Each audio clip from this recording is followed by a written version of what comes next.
ഗുരുകരണത്തിലേക്ക് സ്നേഹവന്ദനം. ഭൂമികളെന്നല്ല, പാഠപുസ്തകമില്ല. രാജവംശത്തിൻ്റെ ഗ്രന്ഥസൂക്ഷിപ്പുകാരനായിരുന്നു ലവോസ.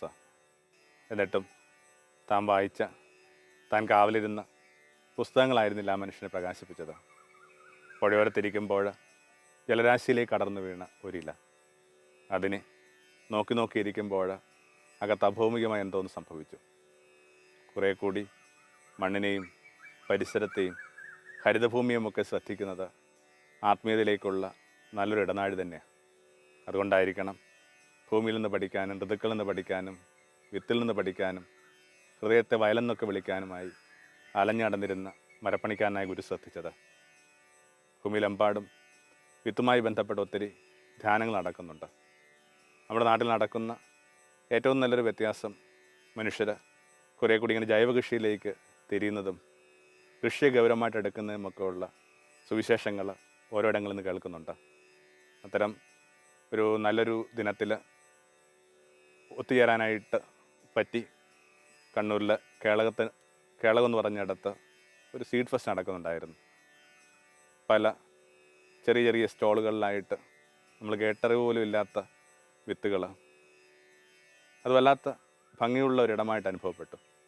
എനിക്ക് തോന്നി ഏറ്റവും നല്ല സുവിശേഷ വ്യാഖ്യാനങ്ങളും വിജ്ഞാനങ്ങളുമൊക്കെ നടക്കേണ്ടത് ഇത്തരം ഇടങ്ങളിലാണ്. ഒരു ചെറിയ സ്റ്റോളിൽ കാനഡയിൽ നിന്നുള്ള ഒരു മനുഷ്യൻ 300ഓളം നെൽവിത്തുകളുമായിട്ടിരിപ്പുണ്ട്. എന്തൊരു ആത്മവിശ്വാസമാണ് ഇത്തരം മനുഷ്യരൊക്കെ. ഞാൻ ഓർക്കുന്നു, അമ്മ കുട്ടനാട്ടിൽ നിന്ന് വേണമെങ്കിൽ ഇത്തിരി കൃഷിയുടെ പശ്ചാത്തലമൊക്കെ ഇങ്ങനെ മേനി പറയാവുന്നതാണ്. എന്നിട്ടും എത്ര നെൽവിത്തുകളെന്നൊക്കെ ആലോചിക്കുമ്പോൾ എനിക്കൊരു 10 നെൽവിത്തുകളുടെ പേര് പോലും ഓർമ്മിച്ചെടുക്കാൻ പറ്റുന്നില്ല. അപ്പോൾ 300 നെൽവിത്തുകളുമായിട്ടിരിക്കുന്ന ഈ മനുഷ്യൻ എന്തുമാത്രം ധനികനായൊരു മനുഷ്യനായിരിക്കണം, ആത്മാവിൽ ധനികനായ മനുഷ്യനായിരിക്കണം. വിത്തുകളെ കുറേ കൂടി ഗൗരവമായിട്ട് എടുക്കുമ്പോൾ സ്പിരിച്വാലിറ്റിയിലേക്ക്, ആത്മീയതയിലേക്ക് താനേ ഒരു വാതിൽ തുറന്നു കിട്ടും. അന്ധവിത്ത് എന്നൊക്കെ പറഞ്ഞ വാക്ക് പോലും നമ്മളെ ഭയപ്പെടുന്ന അങ്ങനെയാണ്. ഒരു ഉപയോഗത്തോടു കൂടി തീരുന്ന വിധത്തിൽ ജൈവികമായ കാര്യങ്ങൾക്ക് ഒരവസാനമുണ്ടാകുന്നൊക്കെ ഉള്ളത് എന്തൊരു ഭാരപ്പെടുത്തുന്ന വിചാരമാണ്.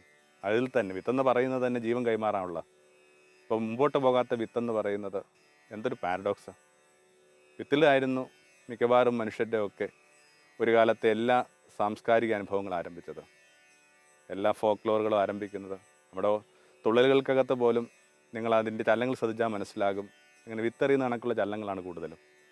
കലയും കവിതയ്ക്കും സംസ്കാരത്തിനുമൊക്കെ ഈ വിത്തിനോളം ബന്ധമുണ്ട്.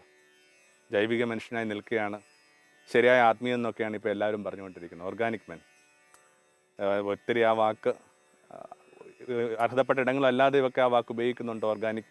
പക്ഷെ ആത്മീയതയിൽ അത് നല്ലൊരു വാക്കാണ്, ജൈവ മനുഷ്യനായിട്ട് നിൽക്കുക.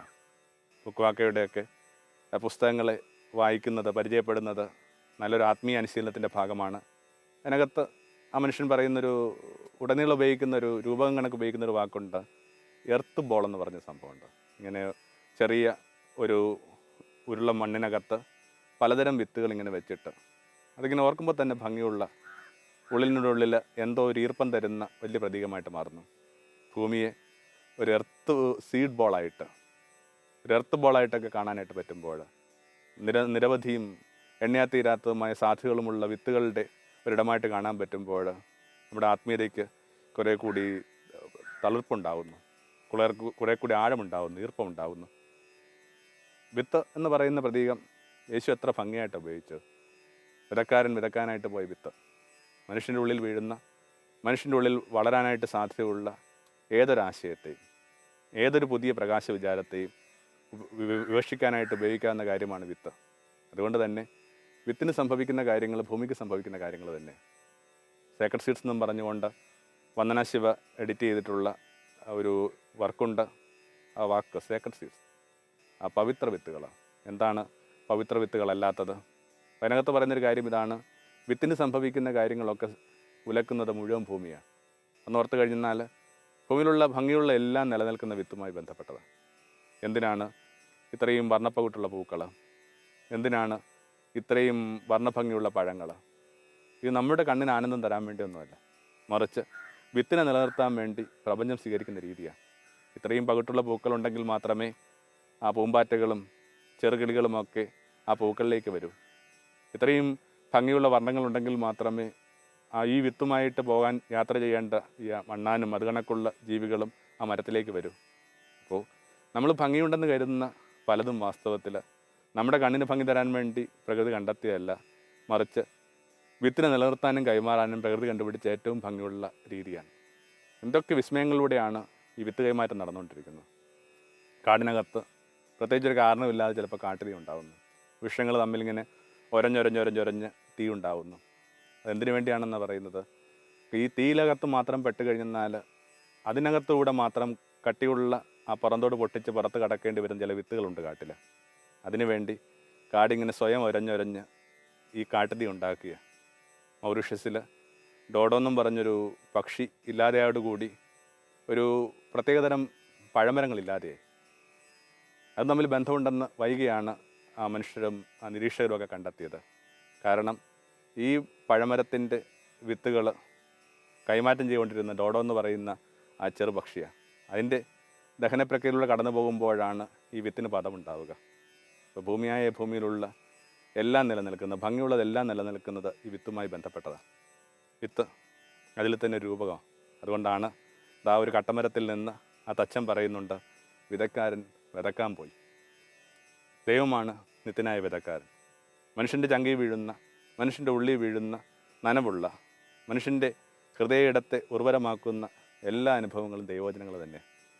വിത്ത് എന്ന് പറയുന്ന ആ വാക്കിനെ കുറേ കൂടി ചേർത്ത് പിടിക്കുമ്പോൾ വിത്തിൽ എന്തൊക്കെയാണ് ഒളിപ്പിച്ച് വച്ചിരിക്കുന്നത്. എനിക്ക് തോന്നുന്നു ഒരു 5ഓളം വിചാരങ്ങൾ വിത്തുമായി ബന്ധപ്പെട്ട് ഒന്ന് മനസ്സിലേക്ക് കൊണ്ടുവരാമെന്നാണ്. ഒന്ന്, ഈ വിത്ത് പുലർത്തുന്നൊരു ഉണർവുണ്ട്.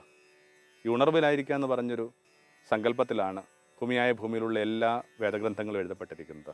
ഉത്തിഷ്ഠത, അങ്ങനെയാണ് ഭാരതം പറയുന്നത്. വിവേകാനന്ദൻ്റെ ചരിത്രപ്രസിദ്ധമായ ആ പ്രസംഗം പോലും ആരംഭിക്കുന്ന അങ്ങനെയാണ്, ബി അവേക്കൻഡ്, ഉണരുക. വേദപുസ്തകത്തിൻ്റെ ഭാഷയിൽ ജാഗ്രത. അയാൾ ഉടനീളം ജീവിതത്തിൽ പുലർത്തേണ്ട ഒരു ഉണർവിൻ്റെ കഥയാണ് ഓരോ വിത്തിനും അയാളോട് മന്ത്രിക്കാനുള്ളത്. പലപ്പോഴും ഈ ഉണർവില്ലാതെ പോകുമ്പോൾ യേശു പറയുന്ന കണക്ക്, വിതക്കാരൻ വിത്ത് വിതച്ചിട്ട് വരമ്പത്ത് ഒന്ന് മയങ്ങിയപ്പോൾ ശത്രു വന്നിട്ട് കള വിതച്ചു. ഈ കള വിതച്ച് കഴിഞ്ഞാൽ വിത്തേത് കളയെന്ന് തിരിച്ചറിയാനായിട്ട് പറ്റിയ എളുപ്പമല്ല. ഒടുവിൽ നല്ലതേതാണ് ചീത്തയെന്ന് വേർതിരിച്ചാൻ പറ്റാത്ത വിധത്തിൽ ആശയക്കുഴപ്പത്തിലാകുന്നു നമ്മുടെ ജീവിതം. ബുദ്ധപാരമ്പര്യങ്ങളിലൊക്കെ ഈ ഉണർവിനെ പ്രതിദാനം ചെയ്യാൻ വേണ്ടിയാണ് അവർക്കിങ്ങനെ ചായ സെർമണി എന്ന് പറഞ്ഞ ഒരു ആചാരം പോലും ഉണ്ടാവുക.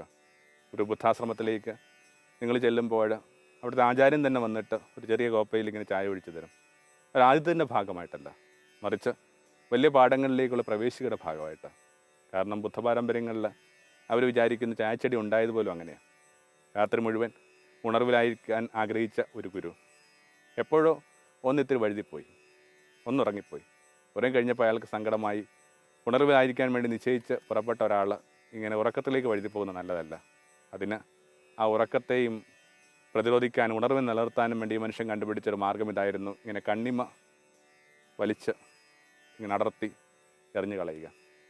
കേൾക്കുമ്പോൾ അങ്ങനെയൊന്നൊക്കെ ഓർത്ത് ഒരു പരിഭ്രമമൊന്നും ആവശ്യമില്ല. കാരണം ഇതിനേക്കാൾ കഠിനമായ ഡിസിപ്ലിനിലൂടെ കടന്നു പോകുന്ന മനുഷ്യരായിരുന്നു ഇവർ.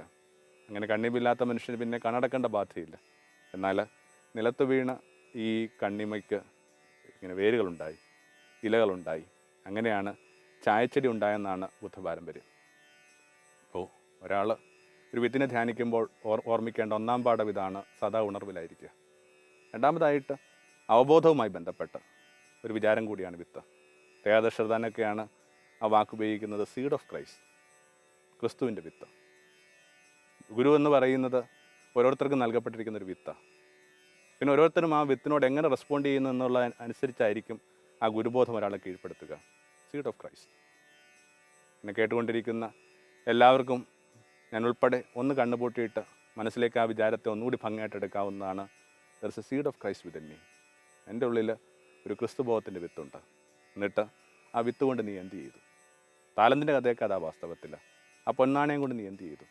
ചിലരതിനെ ഗൗരവമായിട്ടെടുത്ത് വിനിമയം ചെയ്ത് അതിന് മീതെ കുറേ കൂടി തളിർപ്പുകളും പൂക്കളും പഴങ്ങളും ഉണ്ടാകുമ്പോൾ വേറെ ചിലർ ആ വിത്തിനെ അവഗണിച്ച് ഒടുവിൽ ഇങ്ങനെ ഓട്ടക്കയോട് നിൽക്കുന്നത് നിങ്ങൾ കാണുന്നില്ലേ?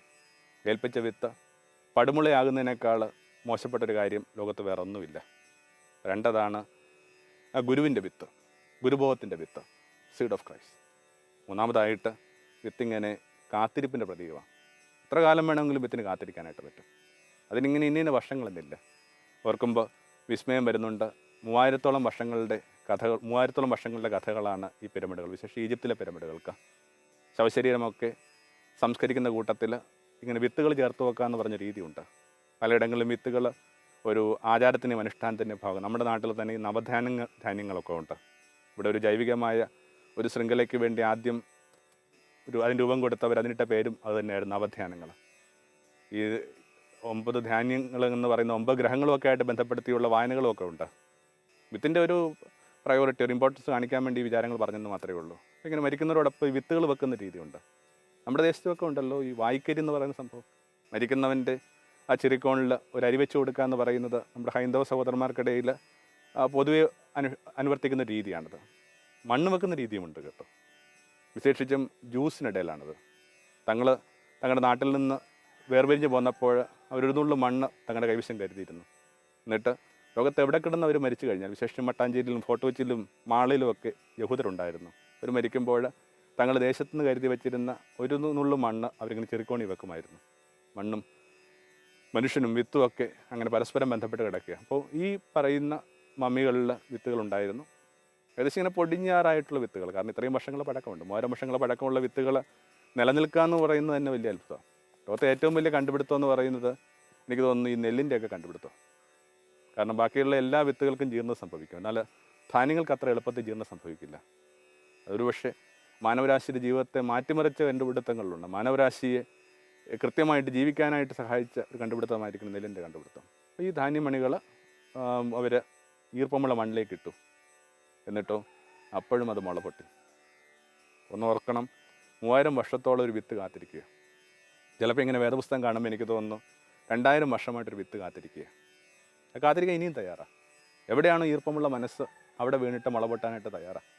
അപ്പോൾ ചിലപ്പോഴെങ്കിലും വേദപുസ്തകം തുടക്കുമ്പോൾ എനിക്ക് തോന്നുന്നുണ്ട് ഇതൊരു തരം ഫുക്കുവാക്ക പറഞ്ഞ കണക്ക് എർത്ത് ബോള, സീഡ് ബോള. എവിടെയൊക്കെ മനുഷ്യൻ്റെ മനസ്സിൽ ഇത്തിരി നനവുണ്ടാകുന്നു അവിടെയൊക്കെ ഇത് തളർപ്പുണ്ടാകും. 2000 വർഷമല്ല. യേശുവൊക്കെ പറയുന്ന കണക്ക് ആകാശം കടന്നു പോകും, ഭൂമി കടന്നു പോകും. മാറാതുള്ളത് ദൈവത്തിൻ്റെ അധരങ്ങളിൽ നിന്ന് പൊഴിഞ്ഞ വചസ്സുകൾ മാത്രം. ചില വിത്തുകൾ ഇങ്ങനെ മനുഷ്യനോട് അപ്പുറത്തേക്ക് നിലനിൽക്കേണ്ടതുണ്ട്. അത് നിശ്ചയമായിട്ട് ഒരു കാത്തിരിപ്പിൻ്റെ പാഠമാണ്. സുവിശേഷം എന്ന് പറയുന്ന കാത്തിരിപ്പിൻ്റെ പാഠങ്ങളാണ് നമുക്കറിയാം. പ്രണയഗീതം എന്ന് കരുതപ്പെടുന്ന ഉത്തമഗീതം പോലും അവസാനിക്കുന്നത് അങ്ങനെയാണ്, ഞാൻ കാത്തിരിക്കുക. അപ്പോൾ വിത്ത് ഇങ്ങനെ ഉർവരമായ ചില ഇടങ്ങളെ തേടിയും കാത്തുമൊക്കെ ഇരിപ്പുണ്ട്. നാലാമതായിട്ട് അതിനകത്തൊരു തുടർച്ചയുണ്ട്. ഒരു നൈതർ എന്നൊരു തുടർച്ചയാണ്, കൈമാറ്റം ചെയ്യപ്പെടുന്ന ഒന്നാണ് വിത്ത്. ഓരോരോ തലമുറകളിൽ നിന്ന് ഇതിങ്ങനെ കൈമാറ്റം ചെയ്യപ്പെട്ടുകൊണ്ടിരിക്കും. സാർത്ഥവാസങ്ങൾ രൂപപ്പെട്ട അങ്ങനെ തന്നെ. എന്തിനു വേണ്ടിയാണ് ആ തച്ചൻ ഭൂമിയുടെ അതിരുകളിലേക്ക് കുറേ മനുഷ്യരെ അയക്കുന്നത്? ചില വിത്തുകൾ കൈമാറാൻ വേണ്ടി. അത്തരം വിത്തുകൾ കൈമാറാൻ ചെയ്യുക എന്ന് പറയുന്നത് വാസ്തവത്തിൽ ഓരോരുത്തരും ഉത്തരവാദിത്തത്തിൻ്റെ ഭാഗമാണ്. സുവിശേഷം എന്ന് പറയുന്നത് ഒരു ശാഠ്യത്തിൽ സംഭവിക്കേണ്ട കാര്യമല്ല. മറിച്ച് നമുക്ക് പ്രിയങ്കരമായിട്ട് അനുഭവപ്പെട്ട നമ്മുടെ ജീവിതത്തിന് പ്രകാശം കൊടുത്ത കാര്യങ്ങൾ കൈമാറ്റം ചെയ്യപ്പെടുക എന്ന് പറയുന്ന ഒരു അടിസ്ഥാന മാനവരാശിയുള്ള സ്നേഹത്തിൽ നിന്നാണ് എല്ലാ സുവിശേഷ പ്രഘോഷങ്ങളും ആരംഭിക്കേണ്ടത്. സാർത്ഥവാസങ്ങളൊക്കെ ആരംഭിച്ചത് അങ്ങനെ. പക്ഷേ ക്രിസ്തുവിനേക്കാൾ പഴക്കമുള്ള ബുദ്ധപാരമ്പര്യങ്ങളിൽ നിന്നാണ് ഈ സാർത്ഥവാസങ്ങൾ ആരംഭിക്കുക. ബുദ്ധം ശരണം, സംഘം ശരണം എന്നൊക്കെ പറഞ്ഞ് ലോകത്തിനോട് യാതൊരുവിധ മത്സരത്തിൽ ഏർപ്പെടാതെ, ലോകത്തെ ഒരു തരത്തിലും ഹിംസിക്കാതെയോ ലോകത്തെ ഒരു തരത്തിലും നിന്ദിക്കാതെയോ ചില മനുഷ്യരിങ്ങനെ വീതവസ്ത്രധാരികളൊക്കെ ആയിട്ട് നടന്നു പോയൊരു കാലം. അവർ ലോകത്തോട് പറഞ്ഞുകൊണ്ടിരിക്കുന്ന ഇതാണ്, ചില വിത്തുകൾക്ക് തുടർച്ച ആവശ്യമുണ്ട്. ഏതൊരു സുവിശേഷ പ്രഘോഷണത്തിൽ ഏർപ്പെടുന്ന മനുഷ്യനും ആത്യന്തികമായിട്ട് വിചാരിക്കേണ്ടത് അത് തന്നെയാണ്. വിനയപൂർവ്വം വിത്ത് കൈമാറുന്ന പ്രക്രിയയാണിത്. അതിനകത്തൊരു കുഞ്ഞു കാര്യം കൂടി ഓർത്താൽ നല്ലതാണ്. യേശു ഈ സാർത്ഥവാഹ സംഘത്തെ ഭൂമിയുടെ അതിരുകളിലേക്ക് അയക്കുമ്പോൾ വളരെ കൃത്യമായിട്ട് പറയുന്നൊരു കാര്യമുണ്ട്, നിങ്ങൾ വിതക്കാനല്ല ഞാൻ അയക്കുന്നത്. ചിലപ്പോഴെങ്കിലും ഈ ഇത്തരം സാർത്ഥവാഹ സംഘങ്ങൾ അതേത് മതത്തിൻ്റെ ആയിക്കൊള്ളട്ടെ, അവർ പുലർത്തുന്ന വല്ലാത്ത ധാർഷ്ട്യമുണ്ട്, വല്ലാത്ത ഒഡോസിറ്റി ഉണ്ട്, ഒരു വിനയക്കുറവ് ഭംഗിയായിട്ട് ചിലപ്പോൾ നമുക്ക് അനുഭവപ്പെടും.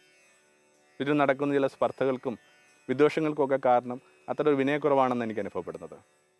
എല്ലാ സുവിശേഷ പ്രഘോഷകരും എല്ലാ സാർത്ഥവാഹ സംഘങ്ങളും അവനവൻ ആത്മസുഖത്തിനായിട്ട് ആചരിക്കുന്ന അവരുടെ സുഖത്തിനായിട്ട് വരണമെന്ന് കരുതുന്ന ഏതൊരു നല്ല മനുഷ്യനും കരുതേണ്ട ഒരു കാര്യമുണ്ട്, തങ്ങളിത് വെറുതെ വിതക്കാർ മാത്രം. തങ്ങൾ വിതക്കാരല്ല, വെറുതെ ഇങ്ങനെ വിതയെക്കുറിച്ച് പറയേണ്ട മനുഷ്യർ മാത്രം. അങ്ങനെയാണ് ക്രിസ്തു പറഞ്ഞത്, നിങ്ങൾ ഞാൻ അയക്കുന്നത് വിതക്കാനല്ല. കാരണം മനുഷ്യൻ രൂപപ്പെട്ടപ്പോൾ തന്നെ അവൻ്റെ ഉള്ളിൽ ചില വിത്തുകളുണ്ട്. അത്തരം വിത്തുകൾ ഒരുപക്ഷെ കാലക്രമേണ ഒരു പക്ഷേ ഓരോരോ ജീവിതത്തിൻ്റെ നെട്ടോട്ടങ്ങൾക്കിടയിൽ ചില മനുഷ്യർ മറന്നു പോയിട്ടുണ്ടാകും. അവർ ഇവിടെ ഒന്ന് സൗമ്യമായിട്ട് അത് പറഞ്ഞു കൊടുക്കുക എന്നുള്ള ബാധ്യത മാത്രമേ സുവിശേഷകനുള്ളൂ. അപ്പോൾ നാലാമത്തെ ഈ വിത്തിൻ്റെ ഒരു ഓർമ്മപ്പെടുത്തൽ അത് തന്നെയാണ് ഈ പറഞ്ഞ ഒരു തുടർച്ച. ഓരോ വിത്തും ഓരോ തലമുറയിലൂടെ ഇങ്ങനെ കൈമാറ്റം ചെയ്യപ്പെട്ടുകൊണ്ടിരിക്കുന്നു.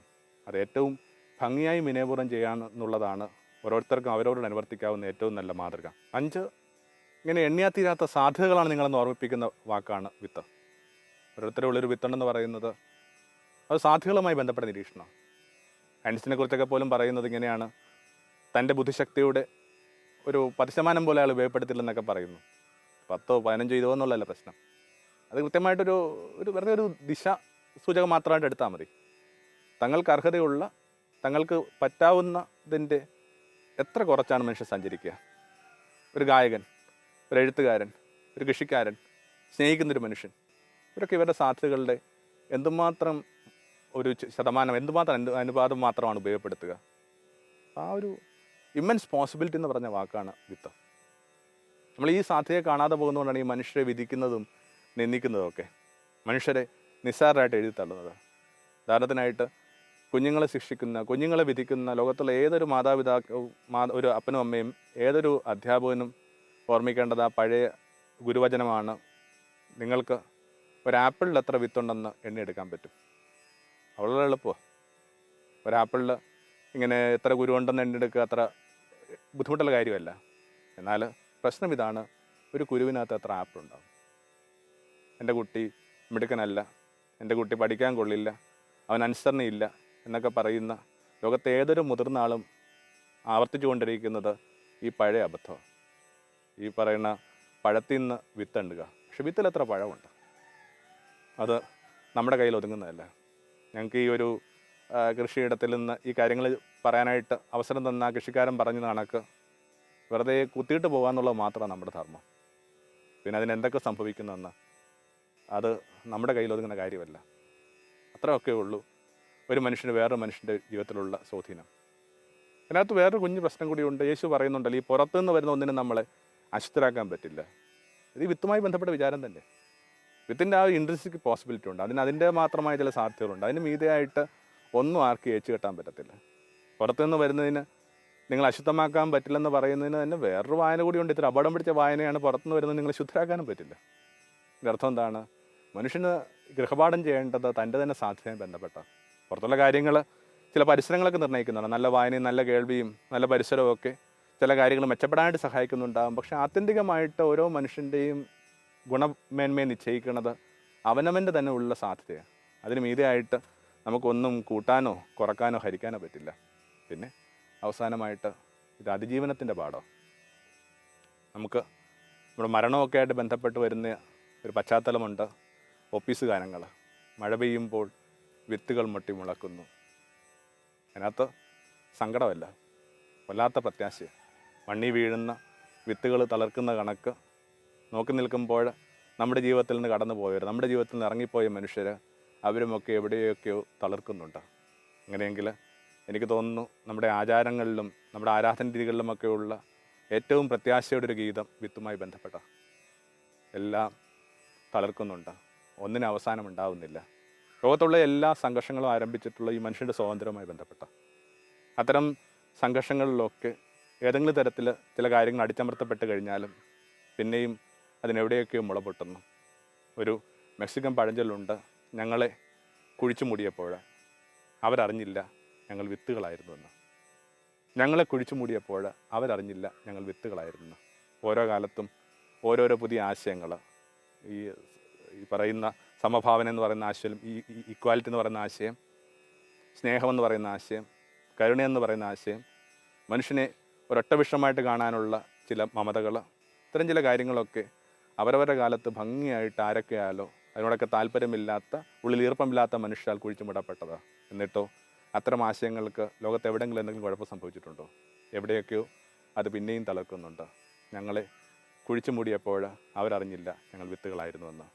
വിത്തുമായി ബന്ധപ്പെട്ട ആ വിത്തിൻ്റെ ഉപമ നമുക്ക് പറഞ്ഞു തരുന്ന ആ മരപ്പണിക്കാരിൽ നിന്നാണ് ഏറ്റവും ക്ലാസിക്കായ വചനം കിട്ടുന്നത്. എന്താണത്? നിങ്ങൾ വിത്തുകളാണ്, ഗോതമ്പ് വിത്തുകളാണ്. അതിനെ നിലത്തെറിഞ്ഞു കഴിഞ്ഞെന്നാൽ അതിന് ഫലമുണ്ടാകും. പത്തായത്തിലാകുമ്പോഴാവട്ടെ ഒരിക്കലും ഫലം കൊടുക്കാനാവില്ല. ഈ രാത്രിയിൽ ഇങ്ങനെ ചങ്കിൽ കൈവച്ചുകൊണ്ട് വെറുതെ ഒന്ന് ഓർമ്മിച്ചാൽ നല്ലതാണ്. എൻ്റെ വിത്തെന്ന് പറയുന്ന ഈ ജന്മം, നരജന്മം, ഞാനതിനെ പത്തായത്തിലാണോ സൂക്ഷിക്കേണ്ടത് അതോ നിലത്തേക്കാണ്? നിലത്ത് വീഴുക എന്ന് പറയുന്നത് അത്ര എളുപ്പമൊന്നുമല്ല. ആദ്യം അതിൻ്റെ പൊൻവർണ്ണം പോയി അതിൻ്റെ മൃദുലമായ എല്ലാം അടർന്ന് മണ്ണോട് മണ്ണ് ചേർന്ന് ഒന്നുമില്ലെന്ന് കരുതുമ്പോൾ ദാ പുതിയൊരു പച്ചപ്പിൻ്റെ നാമുണ്ടാവുന്നു. നിർഭാഗ്യവശാൽ ക്രിസ്ത്യാനിറ്റിയുമായി ബന്ധപ്പെട്ട് ജീവിക്കുന്ന മിക്കവാറും മനുഷ്യർ തങ്ങളുടെ ജീവിതത്തെ പത്തായത്തിലാണ് സൂക്ഷിക്കുന്നത്. അത് അപകടകരമായൊരു വിശേഷമാണ്. ആമേൻ.